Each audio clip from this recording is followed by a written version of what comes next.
होली की आत्मा। बचपन से शहर में रहने वाला मनोज इस साल होली की छुट्टियों में अपने गांव दुर्गापुर वापस आता है, जहां उसे देख पूरा गांव खुशी से झूम उठता है। जब गया था तब इतना सा था और अब देखो कितना बड़ा हो गया है। हाँ सरपंच जी, जब मैं गया था तब आप भी बहुत जवान थे और अब देखो कितने बूढ़े हो गए हैं आप। चला चलो बढ़िया है। बच्चा घर वापस आ गया। इसी खुशी में आज रात पार्टी होगी। क्या बात है, गांव में भी पार्टियां होने लगी। वैसे अगर पार्टी की बात है तो आज क्यों सीधा होली पार्टी करते हैं। होली पार्टी की बात सुन चहल पहल में अचानक सन्नाटा छा जाता है, जिसे देख मनोज को कुछ अजीब लगता है, लेकिन तभी सरपंच बात पलट देता है। अब बहुत देर हो गई, चलो सब अपने घर चलो, पार्टी के बारे में कल सोचेंगे। मनोज भी मम्मी पापा के साथ घर आ जाता है, पर होली पार्टी और उस पर पूरे गांव की खामोशी वाली बात अभी तक उसके जहन से निकलती नहीं। पापा, होली पार्टी की बात पर सब चुप क्यों हो गए थे। अरे होगी उनकी कोई अपनी बात। मुझे गांव की पंचायत ही थोड़ी पता है। थक गया हूँ, चलो सो जाते हैं, कल बात करते हैं। पापा की बात मानते हुए मनोज भी सोने चला जाता है। आज तो छुपा लिया, लेकिन हफ्ते बाद जब होली का दिन आएगा तब इसे कैसे रोकोगे। अगली सुबह सूरज के साथ ही मनोज भी गांव घूमने निकल जाता है, जिस पर रास्ते में उसे अपनी ही उम्र की कुछ लड़के भी मिलते हैं, जिनसे दोस्ती कर अब वो उनके साथ घूमने लगता है।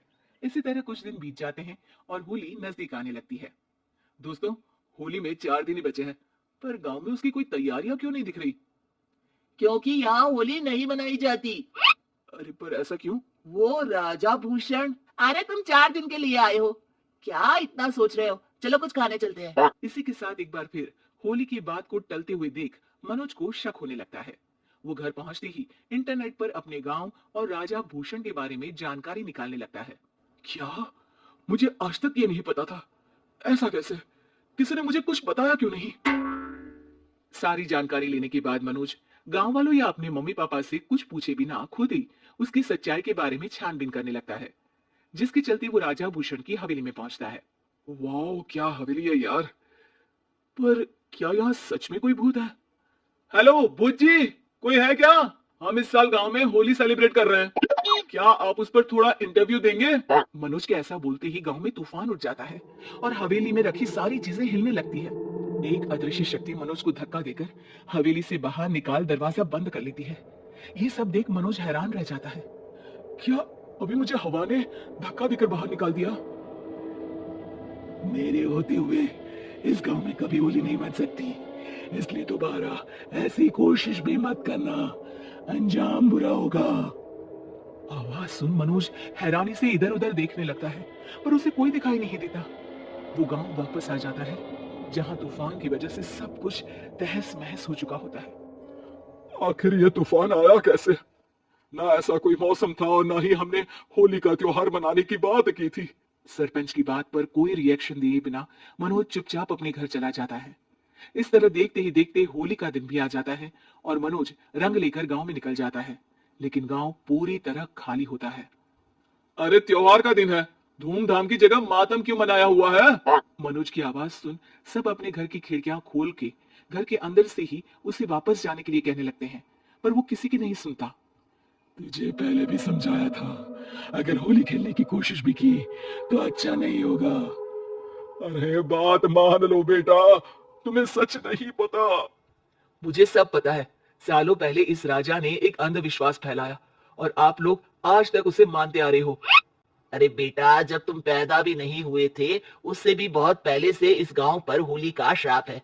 अगर गांव में होली का त्योहार मनाया जाता है तो प्रलय आना पक्की बात होती है। राजा भूषण इस सब में नहीं मानते थे और त्योहार मनाने लगे, जिसके चलते होली वाले ही दिन पहले उनके बेटे की और फिर उनकी मृत्यु हो गई।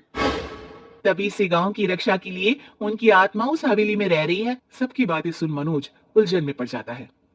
सोचना भी मत मनोज, अगर तुमने इस परंपरा को तोड़ने की कोशिश भी की तो उसका परिणाम इस गांव और गांव के लोगों के लिए अच्छा नहीं होगा।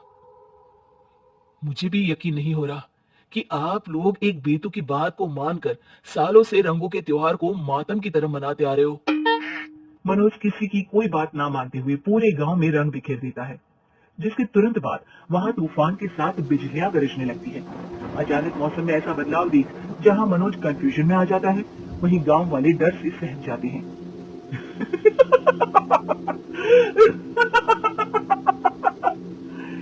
इस लड़के ने हमारे जैसे सिर्फ अपने स्वार्थ के लिए नहीं बल्कि पूरे गांव की खुशियों के लिए यहाँ होली मनाई है, जिस वजह से अब इस गांव पर होली का श्राप टूटता है।